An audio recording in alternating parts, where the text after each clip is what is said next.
It was early morning when a milkman arrived at house number 50, Sant Nagar, Burari. The Chundavat family had always been early risers, and their grocery shop should have been open by now.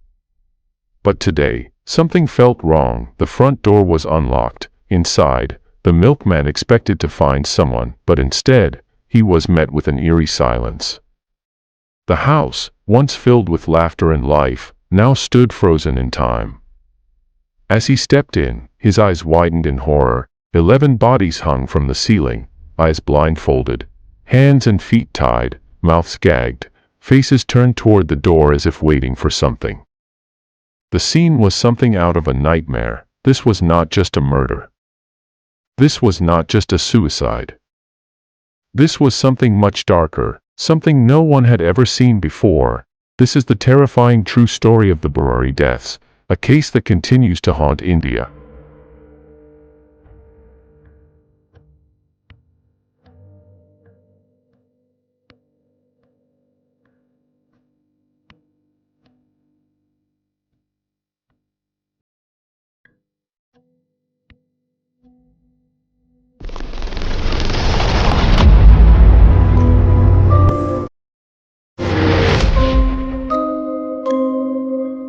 A happy family with a hidden darkness. To outsiders, the Chundavat family seemed perfect. Bhopal Singh Chundavat, the patriarch, had built a strong legacy before passing away in 2007. His wife, Narayani Devi, 80, was the respected elder of the family. Their sons, Bhavnesh, 50, and Lalit, 45, helped run the family business. Their wives, Savita, 48, and Tina, 42, managed the household. The younger generation, Priyanka, 33, Neetu, 25, Manu, 23, Dhruv, 15, and Shivam, 15, were all bright, educated, and full of life. They owned a successful plywood and grocery shop, were deeply religious, and had no known enemies.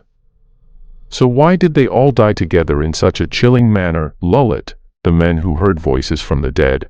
After Bhopal Singh Chundavat died in 2007, the family mourned. But one person changed dramatically. Lalit, the younger son. He had always been quiet, but after his father's death, he claimed something extraordinary. Lalit said he could hear his father's voice. At first, the family dismissed it as grief. But Lalit's behavior became increasingly disturbing. He stopped speaking to outsiders. He avoided going out alone. He wrote pages and pages of messages, instructions from his dead father. He became the undisputed leader of the house. Slowly, the family began obeying his orders without question. Lalit convinced them that their dead father was watching over them, guiding them through him. And somehow, over time, they all believed it. The notebooks, chilling instructions from beyond the grave. When police searched the house, they found something even more terrifying. 11 handwritten notebooks filled with detailed rituals and commands. The writings spoke of purification, obedience, and salvation. One entry, written just days before their deaths, sent shivers down the spine of investigators. Everyone will tie their hands. The time has come. When it happens, keep your faith. You will be saved. The instructions even described the exact positions they would be found in. Every detail of their death had been planned, step by step. The last night, the final ritual. CCTV footage from June 30, 2018 showed the family buying stools, wires, and food. They looked calm. There was no fear, no hesitation. That night, they had their last meal together. They laughed. They prayed. Then, at midnight, the ritual began. One by one, they tied their own hands. They covered their mouths and blindfolded their eyes. They followed every word written in the notebook. Then, they stepped onto the stools, placed the nooses around their necks, and jumped. No one screamed. No one resisted.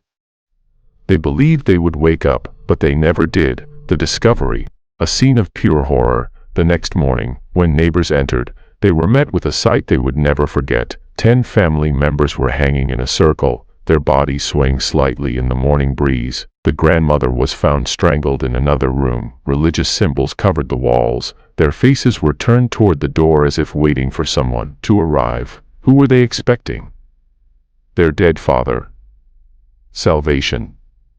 Or something much more sinister? The theories. What really happened, even today, no one knows exactly why they did it. But here are the leading theories. 1. Mass suicide under Lullet's control. Lullet had absolute control over the family. His silent authority, combined with psychological manipulation, led them to follow him blindly. The notebooks were his tool to brainwash them, using religion and fear of the afterlife to push them toward their doom. 2. A ritual gone wrong. The family did not intend to die. The writings suggested that they believed they would survive the ritual, just like in past practices they had followed. But something went terribly wrong. They never woke up. 3.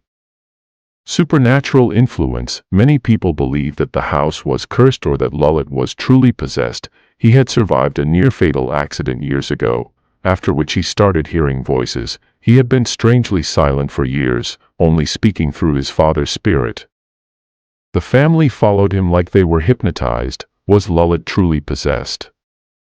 Or was it just a shared delusion that led an entire family to destruction? A death without answers. The Burari deaths remain one of the most terrifying mysteries in modern India. To this day, the house stands empty, its walls still whispering the story of the family that died waiting for salvation. A family that obeyed, a family that believed, a family that never woke up. Would you dare to step inside?